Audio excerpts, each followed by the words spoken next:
What if the most important detail in the Ryan Reynolds, Blake Lively, and Justin Baldoni story isn't the controversy everyone's reacting to, but the way the timeline behind it keeps getting overlooked? Over the past few weeks, this situation has been described in a lot of different ways.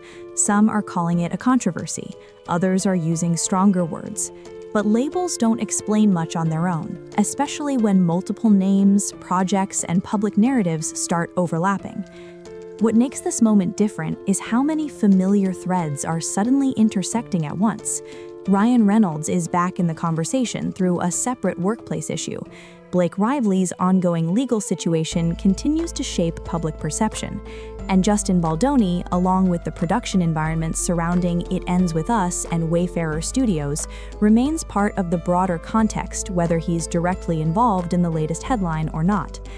This video isn't here to add another opinion to the pile, or to decide who's right or wrong.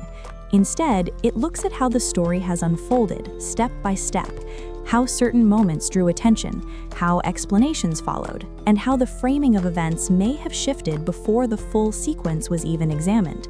Because when stories move this fast, the details that matter most are often the ones that get skipped. And once you slow the timeline down, a different picture starts to emerge. The moment this story reignited wasn't loud at first, but it didn't take long for attention to lock onto it. The renewed focus began with a workplace issue connected to Ryan Reynolds, separate from any courtroom filing and outside the It Ends With Us production itself.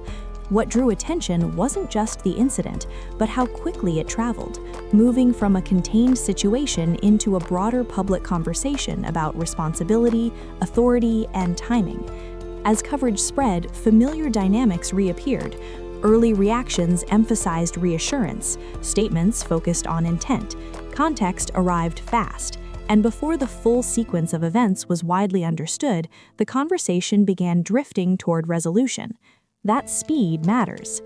In situations like this, the first framing often becomes the default lens through which everything else is viewed. Once that lens is set, later details are filtered through it, sometimes fairly, sometimes not. The result isn't misinformation, it's compression. Complexity gets reduced in favor of clarity. This is where overlap with Blake Lively's ongoing legal situation becomes relevant, not because the events are the same, but because public perception doesn't reset between stories. When multiple controversies touch the same circle of people, earlier narratives influence how new ones are received. Expectations carry over. The same applies to Justin Baldoni and the professional environment tied to It Ends With Us and Wayfarer Studios. Even when he isn't directly involved in the latest headline, his role in the broader ecosystem keeps those earlier discussions in frame. Production dynamics, public-facing responsibilities, and media attention don't exist in isolation. What stood out in this first flashpoint wasn't a single claim or response, it was the rhythm. Scrutiny surfaced, explanations followed quickly, and the conversation moved forward before the timeline was fully unpacked. That doesn't mean the explanations were wrong, it means they arrived early. And when explanations come before sequence, they shape what questions feel reasonable to ask next. Instead of what happened first, the focus shifts to what it means. Instead of how decisions were made, attention turns to how they should be understood. This is how stories accelerate, and how important details can be left behind without anyone intending to leave them there. Because once the narrative moves on, catching up to the timeline becomes harder. And that's why the next step isn't reacting to the explanation, it's slowing everything down and looking at how the narrative shifted before the order of events was fully clear. Once attention settled on the flashpoint, the story didn't pause, it pivoted. After the initial surge of coverage, the conversation began to change shape. The focus moved away from what unfolded first and toward how the situation should be understood. That shift didn't happen all at once, but it followed a familiar path: explanation before examination. Media coverage played a central role here. Early reporting emphasized reassurance and interpretation, often foregrounding statements and summaries rather than sequence. Outlets framed the moment in ways that suggested containment, an issue acknowledged, addressed, and ready to move past. That framing didn't deny complexity, it simply placed it behind the promise of resolution. This is where context can quietly do more work than facts. Context is powerful because it guides interpretation. When it arrives early, it sets expectations about what matters most. Instead of asking what happened first, audiences are encouraged to ask, how should we feel about this? Instead of tracking steps, they're offered meaning. As that framing took hold, the story widened. Connections were drawn, comparisons surfaced. Public discussion began referencing Blake Lively's ongoing legal situation not as a parallel event, but as part of a shared atmosphere of scrutiny. Once names recur in headlines, the boundaries between separate situations become easier to blur. That blurring isn't deliberate, but it's influential. At the same time, references to the production environment around It Ends With Us and Wayfarer Studios remained in the background. Even when Justin Baldoni wasn't central to the latest coverage, his role within that ecosystem kept earlier debates nearby. For viewers, the narrative became less about one incident and more about a pattern of moments. What's notable here is how quickly the emphasis shifted from sequence to interpretation. The question stopped being what exactly unfolded and became how this fits into a broader story. And once a broader story takes shape, individual details often lose their urgency. This doesn't mean the media coverage was inaccurate. It means it was selective, choosing clarity over chronology. And when clarity arrives first, chronology can struggle to reclaim space later. That's how narratives stabilize, even while questions remain open. Because once the narrative has shifted, the next step isn't challenging the framing, it's rewinding the sequence to see whether the order of events actually supports it. Narratives move fast, but timelines don't. Once the framing had settled, the only way to test it was to step back and slow everything down, not to reinterpret the story, but to place each moment in order and see what still made sense when the sequence was visible. This is where the timeline becomes essential. The public conversation began with reaction, attention surged, statements followed, explanations were offered. But when those elements are rearranged chronologically, a different structure emerges, one where response often arrives before clarity and meaning precedes detail. That order doesn't invalidate the explanations, it reframes them. In situations tied to high-profile figures like Ryan Reynolds and Blake Lively, the pace of response is often driven by visibility. Public attention demands quick framing, and quick framing favors interpretation over documentation. But timelines are indifferent to urgency. They simply show what happened and when. When the sequence is slowed, certain gaps become easier to notice. Not dramatic omissions, quiet intervals. Moments where context was provided before the underlying steps were fully described. Moments where the conversation moved forward while specifics remained unresolved. This is also where the broader production context comes back into focus. The environment around It Ends With Us and Wayfarer Studios operates through layered roles: creative authority, public representation, internal oversight. When scrutiny arises, those layers don't always surface at the same time. That misalignment matters. Because once timelines are examined, responsibility is no longer abstract. It becomes tied to sequence. Who acted first, who responded next, and who was positioned to explain what happened. In that structure, earlier framing is no longer the starting point. It's one moment among many. For Justin Baldoni, whose involvement remains connected to the production ecosystem rather than the latest headline, this chronological view is especially important. It clarifies which moments relate to his role and which do not, reducing assumptions that can form when stories overlap without sequence. Timelines don't accuse, they don't defend. They simply narrow the range of interpretations that remain plausible once every step is visible. And when that narrowing begins, the story starts to feel less flexible, even if it becomes clearer. Because once the timeline is laid out, the next question isn't whether the narrative sounds reasonable, it's whether it can still hold once every moment is placed in order. Once the timeline is clear, the focus naturally shifts from moments to the system they came from. Content. When stories like this unfold, they're rarely confined to one person or one decision. They move through an ecosystem, an interconnected set of roles, responsibilities, and public-facing expectations. That ecosystem matters because it shapes how events are understood long before conclusions are drawn. In this case, that ecosystem includes It Ends With Us, Wayfarer Studios, and the broader creative and promotional machinery surrounding the project. Film productions don't operate as single lines of authority. They involve producers, directors, talent, studios, and marketing teams, each with distinct responsibilities that don't always surface at the same time. That complexity often gets flattened once attention spikes. As public discussion widened, secondary figures entered the conversation, not always because of new actions, but because of their proximity to the project. Names like Brandon Sklenar and Colleen Hoover appeared more frequently, not as central drivers of the controversy, but as part of the wider context audiences were trying to understand. Their involvement highlighted how quickly attention expands beyond the initial flashpoint. This expansion can create confusion. When multiple people are associated with the same project, responsibility can feel diffuse. Viewers may assume shared decision-making where none existed, or overlook formal distinctions between creative roles and public representation. That's why understanding the production environment matters more than focusing on any single reaction. Figures like Paul Feig are relevant here, not because of direct involvement in the most recent controversy, but because they represent the broader industry framework these projects sit within.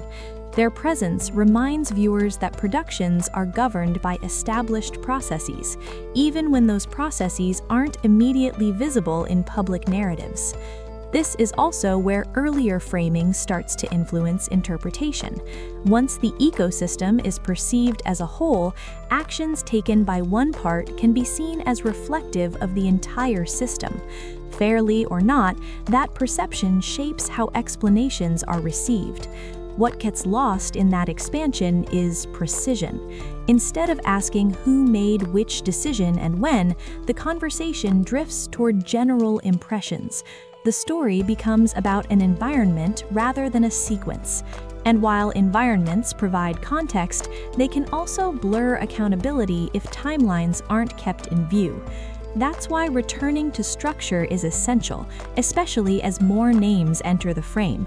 Because once the ecosystem expands this far, the next question isn't who's connected, it's how responsibility is actually distributed within that system.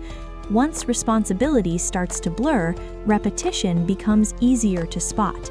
At this stage, the story stops feeling like a series of isolated moments and starts to resemble a pattern. Not a pattern of intent or behavior, but a pattern of response. The way attention rises, how explanations are offered, and how quickly the conversation is encouraged to move forward begin to follow a familiar rhythm. This is where comparison becomes unavoidable. Across situations involving Ryan Reynolds, Blake Lively, and the production environment tied to It Ends With Us, the sequence has often looked similar. Scrutiny appears, media attention follows, context is introduced early, and before the full order of events is widely understood, the narrative begins stabilizing around reassurance. That rhythm doesn't require coordination to exist. It emerges naturally in high-profile environments where public perception carries real consequences. The pressure to contain uncertainty is strong, and early framing can feel like a necessary step to prevent speculation from filling the gaps. But repetition changes how that framing is received. When audiences encounter the same response pattern more than once, they begin evaluating the pattern itself rather than the individual explanations. The question quietly shifts from, "Is this explanation reasonable?" to, "Why does this explanation arrive at this point every time?" That shift is subtle but powerful. It also affects how secondary figures are perceived. When names like Brandon Sklenar or Colleen Hoover appear within the same ecosystem, their public statements and silences are read through the lens of earlier moments. Even neutral actions can take on additional weight when patterns have already formed. This is how trust becomes conditional, not because facts have changed, but because familiarity alters expectations. Viewers start anticipating the next phase of the response cycle, and once that anticipation exists, explanations are no longer evaluated in isolation. They're compared against a growing archive of past reactions. Patterns don't prove anything on their own, but they narrow the range of interpretations that feel convincing. They make certain narratives harder to accept without deeper scrutiny, and they raise the threshold for reassurance. This is often the point where momentum appears to slow. In reality, it's consolidating. The story isn't expanding anymore. It's looping back on itself, asking whether the same response can continue to carry the same weight. Because when patterns repeat, the next question isn't what explanation comes next, it's whether the pattern itself has become the story. Eventually, stories stop being debated and start being measured. As patterns become visible, the conversation naturally shifts away from interpretation and toward process. This is the point where narrative loses some of its influence, not because it disappears, but because it's no longer enough on its own. Process changes the rules. In creative environments tied to projects like It Ends With Us and companies such as Wayfarer Studios, outcomes are ultimately shaped by structure: who had authority, how decisions were approved, and when those steps occurred. When scrutiny reaches this phase, explanations are no longer evaluated for how reassuring they sound, but for how well they align with documented sequence. This transition is quiet but significant. For Ryan Reynolds, whose involvement entered the conversation through a separate workplace issue, relevance becomes less about visibility and more about proximity to decision-making. For Blake Lively, earlier framing is now read alongside procedural questions about roles and responsibility. And for Justin Baldoni, whose connection remains rooted in the production ecosystem, process clarifies where his involvement begins and ends. Once attention moves into this territory, momentum changes. Statements slow down, public-facing explanations become more careful. The focus narrows to what can be verified rather than what can be interpreted. That shift often creates the impression that the story is losing steam. In reality, it's entering a phase where outcomes are determined less by attention and more by alignment. Process doesn't respond to urgency. It responds to consistency. This is also where earlier decisions take on new importance.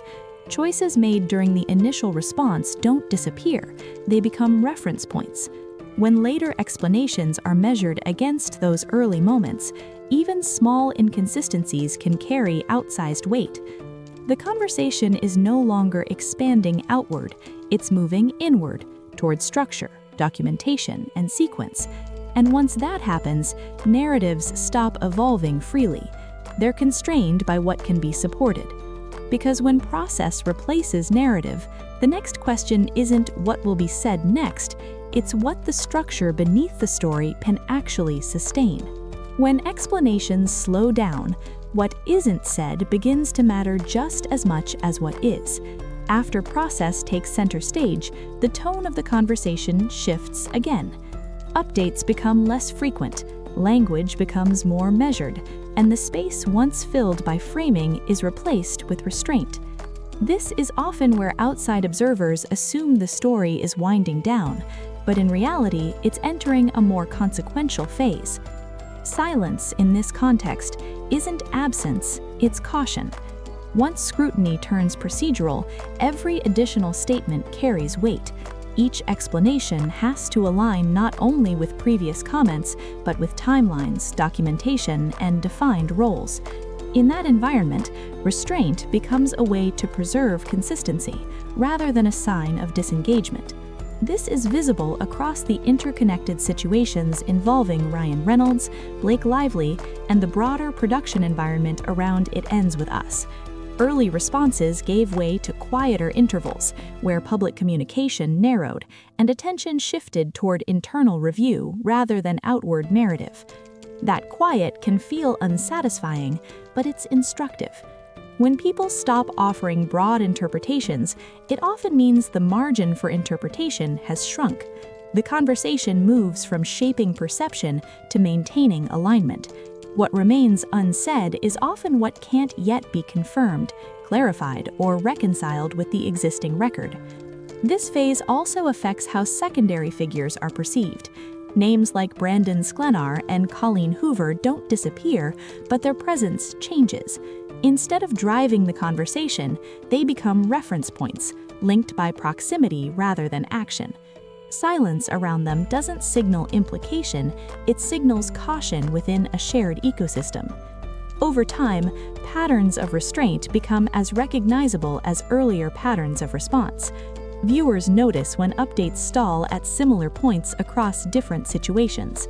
And once that pattern emerges, silence stops feeling neutral. It becomes part of the structure of the story. Not a conclusion, but a signal. Because when silence becomes intentional, the next question isn't what will be said next, it's what the structure beneath the story can actually sustain. By this point, two parallel tracks are clearly visible. One is the public conversation, shaped by headlines, reactions, and ongoing commentary. The other moves more quietly, guided by review processes that don't respond to urgency or volume. This split matters. When scrutiny turns inward, toward internal evaluation, documentation, or procedural review, the standards change. What matters isn't how convincing a narrative sounds, but whether it aligns with sequence, role definitions, and recorded decisions. These processes don't operate on news cycles, and they don't accelerate because attention spikes. This is where tension emerges between perception and outcome. The public may feel certain long before any review reaches a conclusion. Headlines may suggest momentum, while the underlying process remains methodical and unresolved. That disconnect can create confusion, especially when updates slow or stop altogether. In the context of It Ends With Us and Wayfarer Studios, this distinction becomes especially important. Productions operate under layered oversight, and reviews often involve multiple stages that aren't visible externally. As a result, public conversation can move far ahead of what's actually being evaluated. For Justin Baldoni, whose role remains tied to that production environment around It Ends With Us and Wayfarer Studios, this split clarifies why visibility doesn't equal involvement in every phase of scrutiny. For secondary figures like Brandon Sklenar and Colleen Hoover, it explains why public attention doesn't always translate into procedural relevance. The key takeaway here isn't that one track is more important than the other, it's that they don't move together. And when they diverge, expectations based on public conversation often fail to match eventual outcomes. Because when public certainty and formal review move in different directions, the next question isn't which one dominates the moment, it's which one ultimately defines what remains on record once the conversation moves on. As attention fades, what remains becomes harder to ignore. When the broader conversation begins to quiet, the story doesn't disappear, it condenses. The wide range of speculation, reaction, and interpretation gives way to a smaller set of unresolved points that continue to matter, precisely because they haven't been answered. This narrowing is where outcomes quietly take shape. In situations involving Ryan Reynolds and Blake Lively, the shift is subtle but significant. Early coverage touched on a wide array of themes: public reaction, workplace dynamics, media framing. Now, the focus has moved toward fewer, more precise questions tied to sequence and responsibility. Those questions carry more weight because there are fewer of them. At this stage, explanations are no longer evaluated on tone or immediacy, they're measured against consistency. Statements made early are revisited alongside later clarifications. Gaps that once felt minor become more visible as the narrative tightens. This is also where proximity matters more than visibility. For Justin Baldoni, whose involvement remains anchored to the production context around It Ends With Us and Wayfarer Studios, this narrowing process clarifies which aspects of the story are relevant to his role and which are not. That distinction reduces noise and sharpens focus. The same applies to secondary figures like Brandon Sklanner and Colleen Hoover. As the story contracts, their relevance is no longer assumed, it's defined. Their presence is evaluated based on connection to specific moments rather than association with the broader conversation. What's left is a quieter version of the story, but one that's harder to reshape. With fewer elements in play, each unresolved detail becomes more durable. There's less room for reframing and more emphasis on alignment. This is often the phase where public interest appears to stall. In reality, the story is settling into a form that won't change easily, not because answers have been reached, but because the remaining questions resist simplification. And once a story reaches this point, it doesn't expand again. Because when the story narrows this far, the final question isn't what drew attention in the first place, it's what still hasn't been resolved now that everything else has fallen away. When the story stops expanding, the rules that decide it finally come into view. At this stage, the conversation is no longer driven by attention or reaction. What determines how this story settles isn't who speaks the loudest or which narrative gained traction first, it's what remains consistent when everything is examined against structure. This is where outcomes are shaped. For situations involving Ryan Reynolds, Blake Lively, and the professional environment around It Ends With Us and Wayfarer Studios, the deciding factors narrow to a few core elements: documented sequence, defined roles, and how earlier explanations align with what can be supported over time. These aren't dramatic factors, but they're decisive ones. Early framing doesn't disappear, it becomes part of the record. Statements made during the initial response phase are revisited later, not for their tone, but for their durability. When timelines are compared and responsibilities are clarified, explanations are tested against consistency rather than intent. What holds together remains, what doesn't quietly falls away. This is also where proximity becomes more important than visibility. For Justin Baldoni, whose involvement stays rooted in the production context rather than the most recent headline, evaluation centers on role clarity and sequence. For Blake Lively, earlier narratives are weighed against the full arc of events. And for Ryan Reynolds, relevance is measured not by public presence, but by where decisions intersected with responsibility. Secondary figures, such as Brandon Sklanner and Colleen Hoover, are no longer part of a broad conversation at this point. Their relevance is assessed narrowly, based on documented connection rather than association. The story has little room left for inference. What's left is a version of events that doesn't need reinforcement. It doesn't rely on repetition or reassurance. It's defined by alignment between what was said, when it was said, and what the sequence allows to remain credible. This is why resolution often feels quiet. By the time it arrives, most of the work has already been done beneath the surface. The outcome doesn't announce itself, it settles. Because once the outcome is determined this way, the final question isn't who controlled the narrative, it's what version of the story can actually stand once the structure is all that's left. When stories like this unfold in public, it's easy to mistake volume for clarity. Attention rises, narratives form, and conclusions feel close, even when the underlying process is still working quietly in the background.